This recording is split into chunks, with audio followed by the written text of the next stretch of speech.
Welcome to Fun is Fundamental. Fun is Fundamental is a podcast for those who realize that the enjoyment of life is about having something deep in our souls which lights our fire. It's for those who maybe have lost that fire and feel like they are missing out on the pleasures of life. In each episode, I will share recent fun activities and focus on why having fun is essential for good health. I'm your host, Alenia, and I invite you to take this journey with me and join the pleasure-seeking movement. Hi, Sarah. How are you doing today? I am absolutely fabulous. Thank you so much. I'm so glad to see you today and talk to you. Can you tell the audience a little bit about yourself and what made you find out that find the art of storytelling and how it has affected your life? Yes. So my name is Sarah and I am a storytelling coach. I also have a podcast called Stories That Wow. I am also a two-time best-selling author. And all of the connection between all of those is stories, which now I can see in hindsight. But I think at the time, I couldn't see quite as clearly because this has been a new venture for me. This year, I have been looking for quite a while, like a lot of people, like what's my niche? What's my thing? And I was reaching out to help somebody with their podcast and with their voice, and someone that was struggling to kind of find their voice said that they didn't really like hearing themselves. And I think lots of us struggle with that because our voice sounds so different when it's recorded to what we think it sounds like in our head. And actually what I suddenly realized is that she was delivering a lot of information in the way that she talked. And so there was no real passion, no real engagement. And it was stories. Stories was the thing that could bring what she was talking about alive. And then I reflected back and I realized, oh my goodness, this is what I've been doing. I've been part of books where I've had to really condense stories to make them exciting and enticing. And as I started opening, it was like this whole new perspective. And people say it's like when you buy a new car, you think that you've never seen this model before, and then suddenly that model is everywhere. And it was like that with me in storytelling, that suddenly I noticed that all the best speakers in the world were telling amazing stories, and that was what was making them the most engaging. And so I absolutely love now helping people craft, create, and mold stories for themselves. Yeah, sounds awesome. Can you tell us a little bit about the books that you wrote? Yes, so the first was called Ignite Happiness, and that was the story of my family taking this boat trip from London, England, across the English Channel, and then down through France and through Paris, which was just the most amazing trip. And actually, it still brings me joy every time I think about it because it was so incredible, totally out of the blue, totally unexpected. And one of those things where I was so close to saying no to because it seemed such an absurd thing to do. My children were only 4 and 5 at the time. And this was a boat that had no cover, no cabins, nothing like I was anticipating this kind of trip would be. So it was just a huge adventure. And I talked about that story and the happiness that it brought and the realizations in my first book. And the second one was called Ignite Your Wisdom. And that was about our experience in the 2004 Indonesian tsunami and also the after effect of being part of a charity and really being able to give back and do something positive after such a huge event that impacted so many people around the globe. And so to actively be able to reach out and help people, and that was just so rewarding. And yeah, just two great parts of my life that have also become incredible stories. Yeah, it definitely sounds like incredible stories. What made you realize in your own life, like why stories are so important? I think there are so many different aspects to stories. And also, because I have traveled a lot and met people from all around the world. And when you meet people for the first time, you often hear different stories about their lives. And I just realized, I think, over my life, that the power of stories and the power of hearing people's true stories, because the news gets a lot of attention and the news is often quite negative, and a lot of people's personal stories are very empowering. They're very positive. There's amazing stories, which is actually one of the reasons that I started my podcast, because it's all about inspiring stories. And what I realized is this is what we all need. We all need to be inspired by other people. And so many, and I remember hearing and learning about so many people and listening to them, and I was like, more people need to hear this story, you know? And so I have learned myself that stories are so powerful because they really can motivate us. I've also heard stories myself that have just radically changed the way that I think. You know, when you hear somebody else and what they've been through and how they've been able to overcome it, it can really change you. And so me, myself, I've noticed this, the power that stories have had upon my life. And so this is why now I want to also help bring out those positive stories and to the world. What are the elements that make a good story?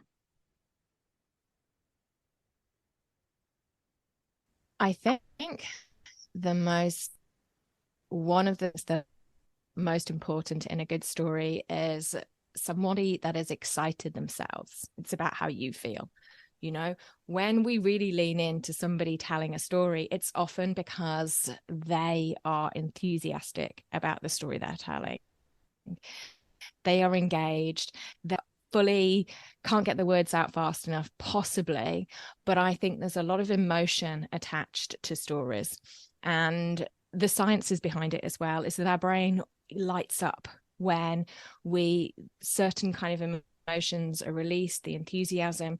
And so our brains naturally lean in and remember them more than other things. And so just the simple thing of telling, you know, an honest, genuine story of something that happened to yourself or someone you know, but something that you really feel is important. I know that when we hear those kind of stories, I listen to TED Talks a lot, and there's so many of them there, you know, the kind of stories that really engage you. But I also believe that there is an art to it as well, and a science, in that it's something that we can totally improve, because I've listened to great speakers and people around.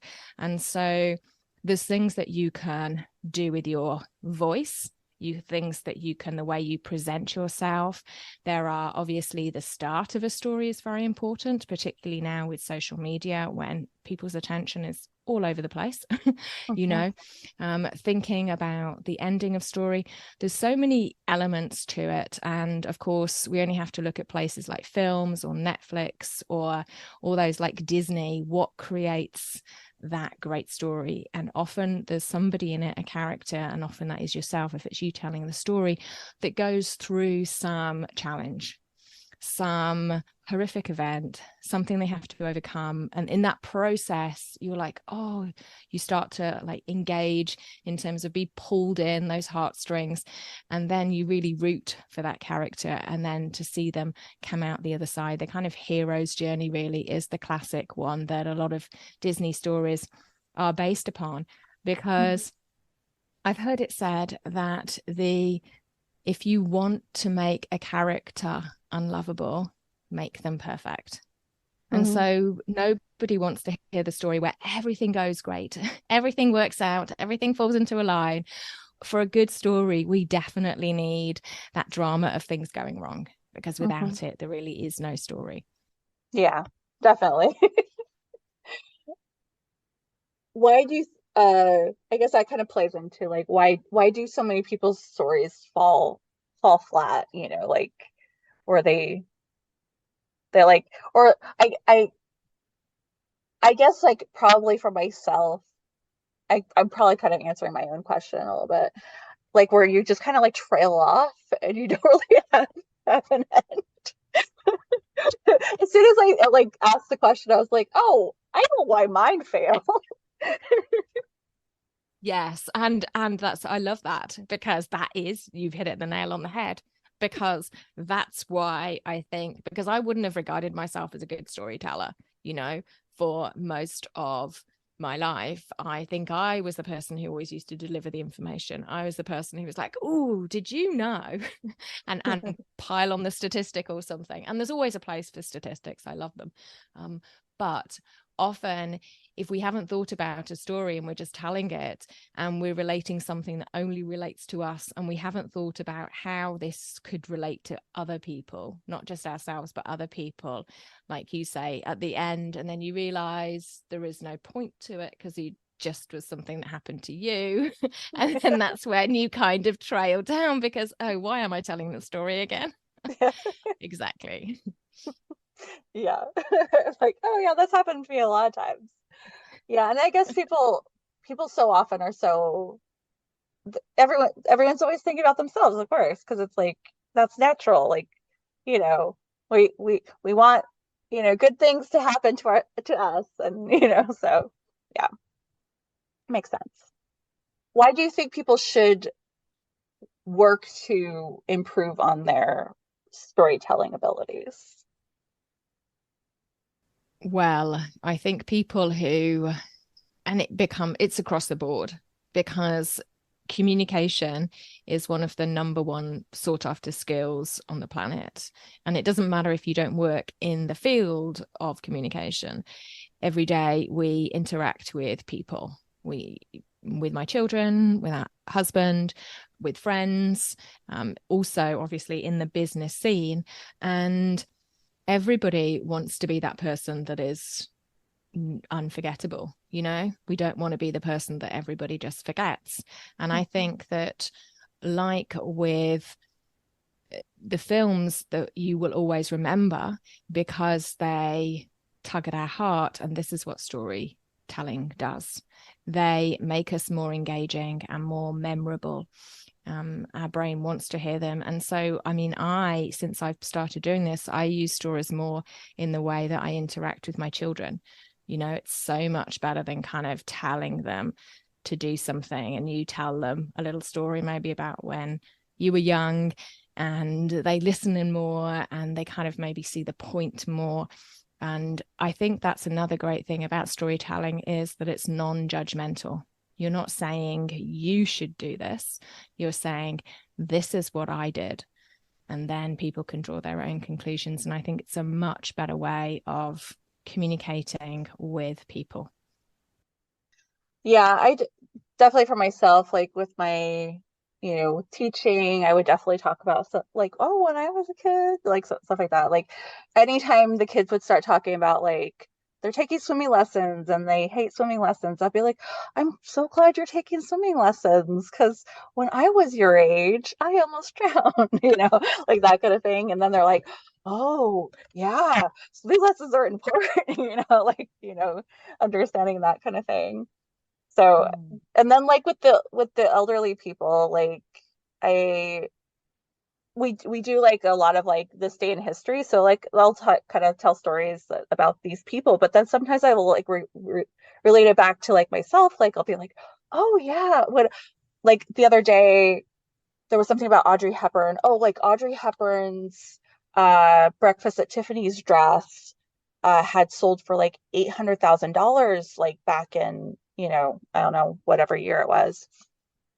And then I talked about how when I was going to go to my senior prom, my great aunt had loaned me her dress from the 60s, and it was very Audrey Hepburn Breakfast at Tiffany's, and I did it, just about how much I loved it, and that kind of thing.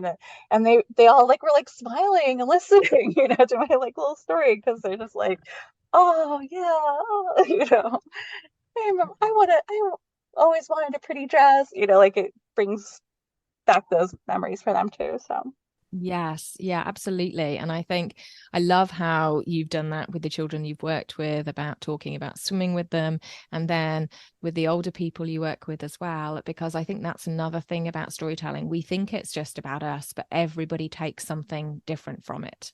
It's this neural coupling that our brains actually start thinking, how does my story relate? What experience have I have? And we connect to the person who's talking. So yeah, love what you've just said. Yeah, thanks. How do you think people can gain confidence in their storytelling? The biggest thing I think is to realize that we can all improve no matter where we are. And I realized this because one of the story in the first book, Ignite Happiness, which was about us going across the English Channel. And because it's such a different story and it was true to me, I started telling it more so.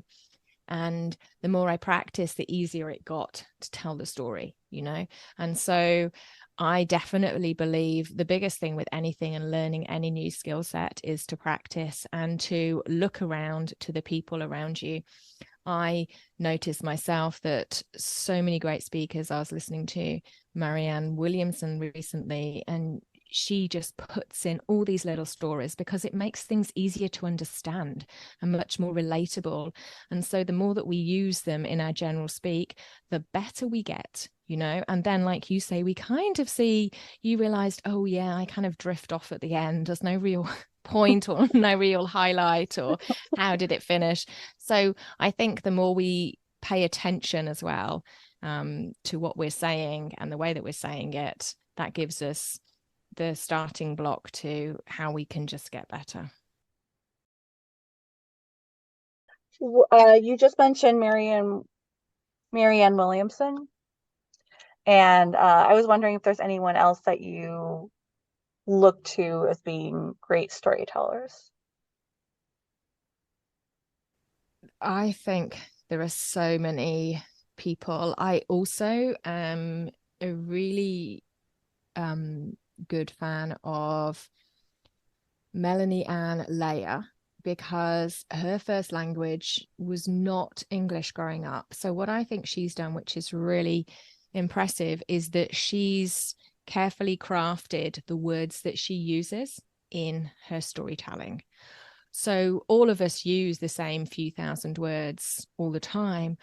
But what if, instead of saying beautiful, because that's my word I use a lot, what if we shifted it up to say something like it was so exquisite? What if we used a different word that made us stand out? And that's what she's done. And she's practiced a lot. So she's now very good at storytelling. But I would say most speakers up on stage that are engaging are ones that are actually great storytellers, and they drift them in. I've watched a lot as well of Dean Graziosi. He is great as well at using short stories to engage, and he's a master marketer and seller. And so he uses stories to sell, or instead of selling, because he's like, you tell a good story and you're not even feeling like you're selling. And I think that is another thing that we underestimate the power. Well, stories are the biggest things that sell. A lot of, people in marketing know that stories sell. And so you master that and you can shift whatever you want to in terms of for your audience. Mm-hmm. Do you have any first steps that someone could take, the audience could take, to improve their skills?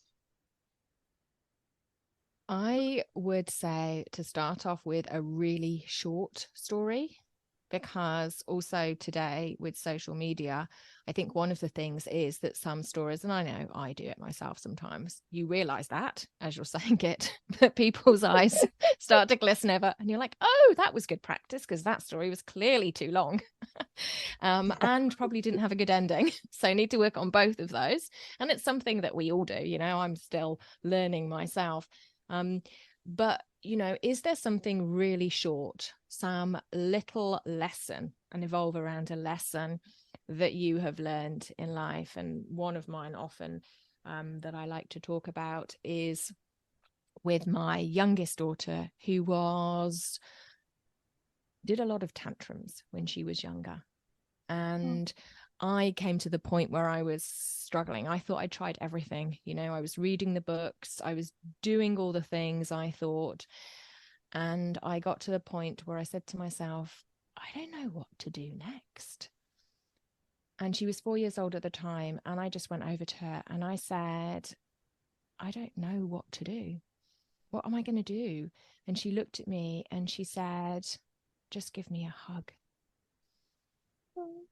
And that moment blew me away, because I realized I'd thought I had to have the solution. And yet all I had to actually do was ask her. So simple. And it radically changed the way that I looked at parenting from that moment onwards. And so something just like that, very short, maybe under 2 minutes, just something that was a lesson that you learnt in your life, can be just a short story. And it's just a great way to just start off with storytelling. What are some of your favorite movies, books? Like what like really inspires you in like the artistic realm? I've actually recently become a really avid book reader. Love books. Probably a lot of them in the personal development realm. So a lot of non-fiction. But the fiction stories that I've actually been very engaged in recently, one particular one was, well, actually, it's not fiction, it's fact, but more of a story, was Eddie Jaku, the happiest man on earth, who was in the Germany Holocaust, Second World War. His story, and again, people actually, other stories around that time, to think of the trauma and the tragedy that they went through and then what came out the other side. And I find those incredibly inspiring. Like, I love reading true life stories of people that face these hurdles and then were like, it's okay. There is another side. And I think that particularly stands out for me, because no matter what we're facing in life, when we look at what these people went through mentally, physically, everything, and yet they were still able to find happiness again, to me, that gives me really great comfort, that no matter what we go through, there's someone else out there who's gone through worse and has come out the other side. And so I love stories that are like true inspiration, true people, true inspiration. And so that one is one of those, The Happiest Man on Earth. Yeah, that sounds very powerful. Anytime someone like really goes through the worst and comes out like being appreciative of being alive, like that kind of thing. It's like, very beautiful and inspiring. Yeah, for sure. I always ask my guests, how do you define fun? Oh, I think as soon as you say that word, fun, I think a smile actually starts to form on my face. And so I think fun is something that makes you smile. For me, when I think of things that are fun, it is often involving something that I'm laughing with. And that often is a family game. At home, I've got 2 young girls, and most evenings we play a family game together. And, sometimes, like, particularly because it means that adults do silly things. And I think kids love that. The kids love when adults are silly and they play with them. And it also reminds us that although we grow up, it's still okay to do silly things and be fun. And so that's what it means for me. Yeah, definitely. Speaking of laughter, when's the last time you laughed so hard that it hurt? Ooh, that happened the other day. What was I doing? I must have been watching something, because that would be one of the times when oh, it was something that related to me. It was definitely something on the TV in a film or something. And I was like laughing because they were saying, oh, that's just like you, mummy. And I was like, oh, it is too. That's so something that I would do. It was a film. It was a kiddie film. And the mum had told them to, she was doing lots of things. It was a kiddie dance movie. And this mum had told the kids to like, stop bouncing on the trampoline. And it's something I tell my kids all the time, that only one person can jump on the trampoline at one time, because we haven't got that barrier around the edge. Yeah. And I was like, oh my goodness, that is so me. I was laughing at myself. And then in the film, the mother had actually put the trampoline on the side of the road and a big for sale sign on it. And I was like, what a good idea. And then they were like, oh no. But I've realized the ability to laugh at ourselves is very powerful, you know, and it was that moment when we were all sitting together watching something that was so silly, and I was in hysterics, you know. And but then what was so funny, I also started laughing beyond that, and I said to my girls, do you understand what they're talking about? And they said, no, not really. We're just laughing because you're laughing, mummy. And that was also this point that you don't even have to know what's going on. When one person laughs, it becomes contagious, and the other people just start laughing around you. So yeah, I love that feeling when like everyone's just laughing and just because, and it gets like, it's like out of control. yes, absolutely. So I like to ask people what their play personality is, or are. You can have more than one. I consider myself having three. There's storyteller, of course, joker, artist, explorer, kinesthetic, competitor, collector, and and director who likes to plan things. What would you consider yourself? Well, I hate to state the obvious, but I have to go for storyteller. And I do believe you did a quiz, and I do believe that this came out. But I also admit that I like the word explorer. And it's a word for me because we travel a lot. I love adventure. And I think adventure is a big word for me, because exploring new places in itself has a lot of fun attached to it. And because we do that a lot, I love going to new places, because there's that curiosity. You become like a kid again in the, wow, this is new. Because of course, kids are often laughing and having fun because there's so many new things in their world. But as adults, when we're living in the same place and doing the same things every day, everything becomes grey and monotonous. And we forget that life is full of these wows. And when you go to new countries and new people and new places, we need to be wowed sometimes. And that means we have to get out of our environment. Yeah, definitely. Well, and but it makes sense that you say explorer and storyteller. Two of your two stories in the books were around exploring, and so makes sense. If you could explore the ocean or space, which would you explore? Well, I've lived on the water for nearly 10 years.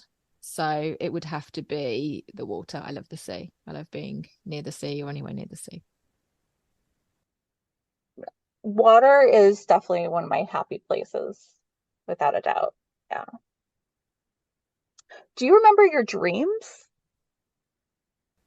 Yes. I didn't used to always, never. And then I almost cracked a code one day and just started remembering them. But they also disappear. I think that first bit when you wake up in the morning and people say, if you write them down straight away, because a few hours later, they're often just gone. Do you ever write your dreams down? No, but I should, shouldn't I? And I might start now that you've said that. But I do have a lot of dreams where I used to, where I would fly. And, very powerful. when you can fly. It's wonderful. Wonderful. Everyone should try it. Mm-hmm. Yes, who doesn't want to fly? What made you happy this week? I interviewed the other day Catherine Switzer, who was the first woman to officially run the Boston Marathon in 1967. And she is an incredible person. She is inspiring. She is now in her 70s. And I just felt like I just wanted to talk to her all day and just glean, because what she did was so incredible. Definitely, I recommend anyone go up and look up her story. But even when she finished it, because at that time there were all these absolutely ridiculous myths that women weren't physically capable of running a marathon. And even when she proved she could, it still took another 5 years before women were allowed to be a part of it.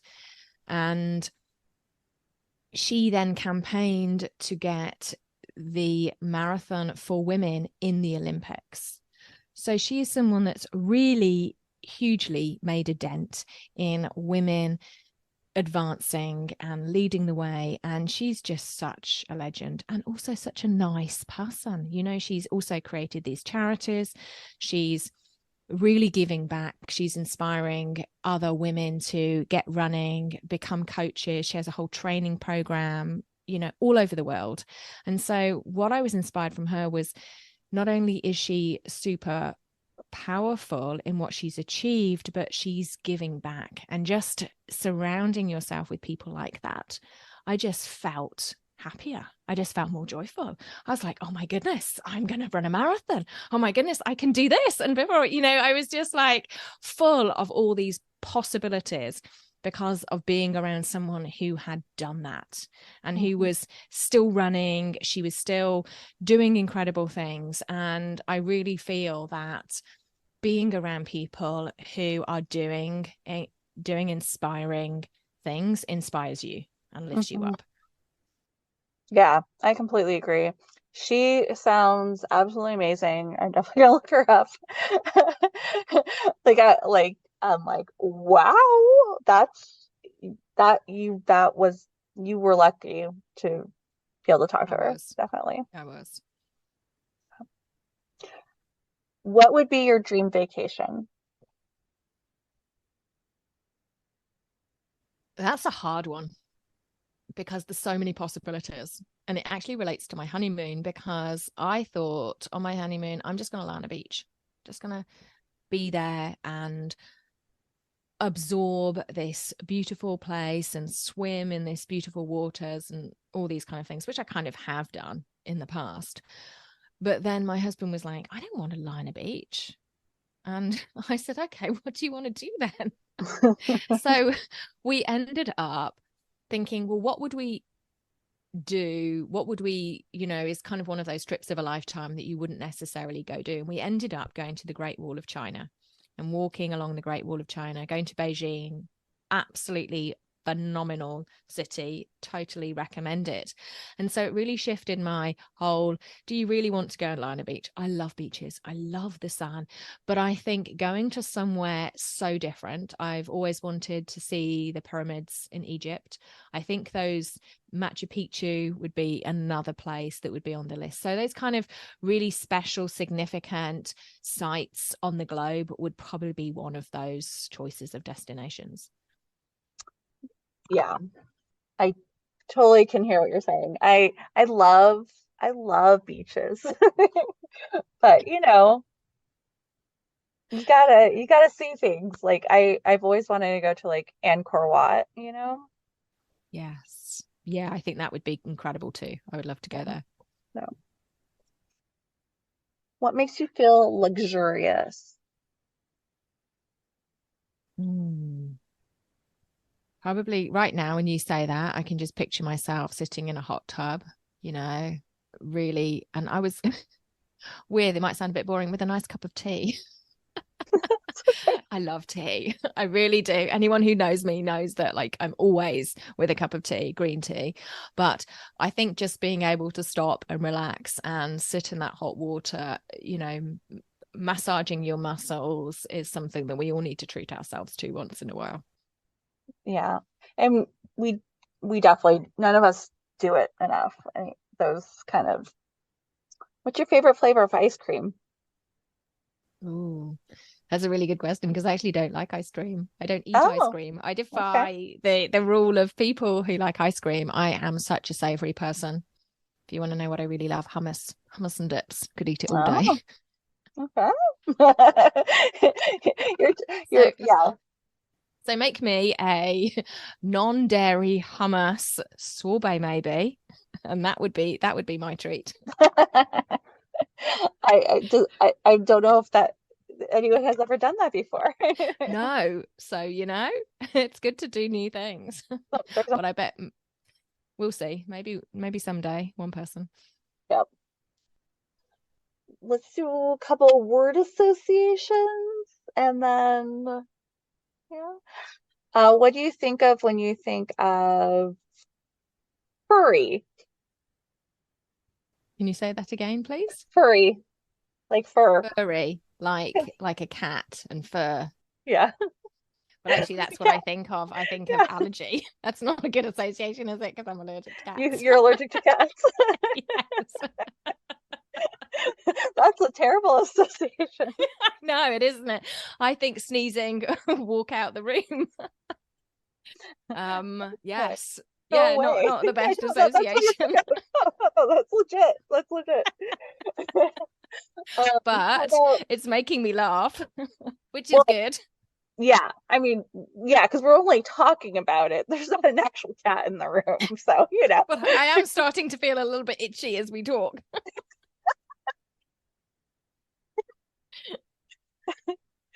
Oh, our minds play beautiful tricks on us, don't they? Absolutely, they do. What do you think of when you think of summer? Warmth. Mhm. Very positive. Yes, yes. We, we talked about how much we both like sun, so very Yes. positive. Love it. The forest. Mm. The word that comes to mind is comfort. Hmm. How about peace, Happiness. money, Wealth. fire? Ow.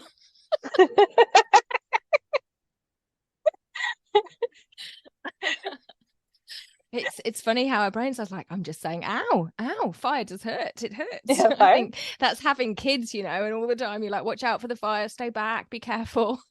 It hurts. Yeah.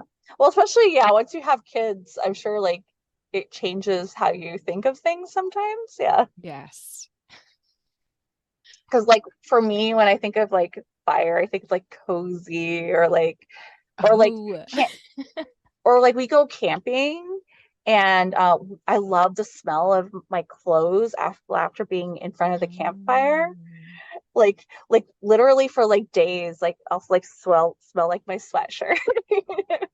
yes. And that's maybe like campfire, slightly different, Sure. but Yeah. interesting. Yeah. Home. Safe. All right, one more. Coffee.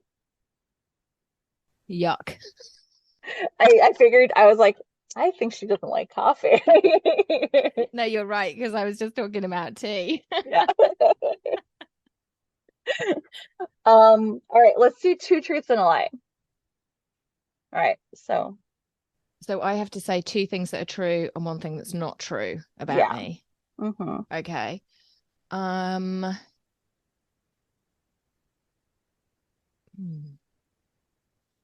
I have been to the top of the Eiffel Tower 5 times. I have I have flown a small plane. I have I've done lots of things. I'm trying to think things that are more interesting about my life. I used to be often the last one on the dance floor. I'm gonna guess that you have not been up the Eiffel Tower 5 times. You're correct. I've never been to the top once. And yet Oh, I've been to Paris lots of times. I'm not super fan of heights. I'm okay with them, but I'm not necessarily going to volunteer. I went to the second level. It's nice yeah. enough there. What made you want to fly a plane if you're not a fan of heights? That's a really good question. I guess when you get so high, it just doesn't matter anymore. I was going to join the Royal Air Force, and through that process, they have a cadetship for people at university, and I joined, and I got, as part of that, to fly the plane and do the whole loop the loop, drive it, flying it, and things. Whoa. But it was a nice experience. I'm actually too small to fly planes, not the right size. You can't do everything. But it was a great experience and opportunity. Yeah, that sounds exciting. A loop de loop. Oh my goodness. Yes. So yeah, it is quite interesting actually, because I don't like roller coasters either. So being high, doing a roller coaster, yeah. I think I was just younger then. Yeah. Well, and I don't know, maybe like it's one of those things like once you get to like a certain, like you get away from the ground enough, you kind of stop seeing it in a way. Yes. Yeah, I think 100 meters up is probably scarier than like 1,000. Yeah. Yeah. Anything else? So you like to dance also? I do. I don't do as much of it now, but I do like to dance. It's quite good to do it around your kitchen, any opportunity. Yeah. Yeah, I'm a fan of cooking while I dance. Yeah. Yeah. I mean, just a little bit. Absolutely. Why not? Why not? No one's looking. Yeah. I don't know what else to say. I think you've asked an awful lot of questions. It's been so much fun just listening and spending this time with you. Really, it has. Yeah, I know it feels like it's been a while, so I'm glad that we were able to reconnect and have this, opportunity to talk for the podcast. So where can the audience find you? So I hang out mostly on Facebook. A little bit older, you can tell what kind of person I am if I hang out on Facebook. So find me there, Sarah Cross. I'm also moving over to Instagram, so I do occasionally go there, but also you can send me an email, sarah@thestorytellingart.com. I also have a website, but mostly also you can tune in to my podcast as well, Stories That Wow. So lots of opportunities there. That's great. Yeah.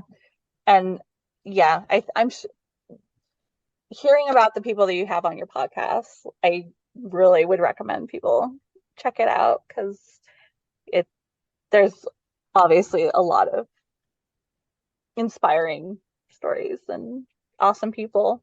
I will look out for the one that you recorded this week. Yeah, with Catherine. What's her name She's again? incredible. Catherine Switzer. She is incredible. So that is going to be released this month.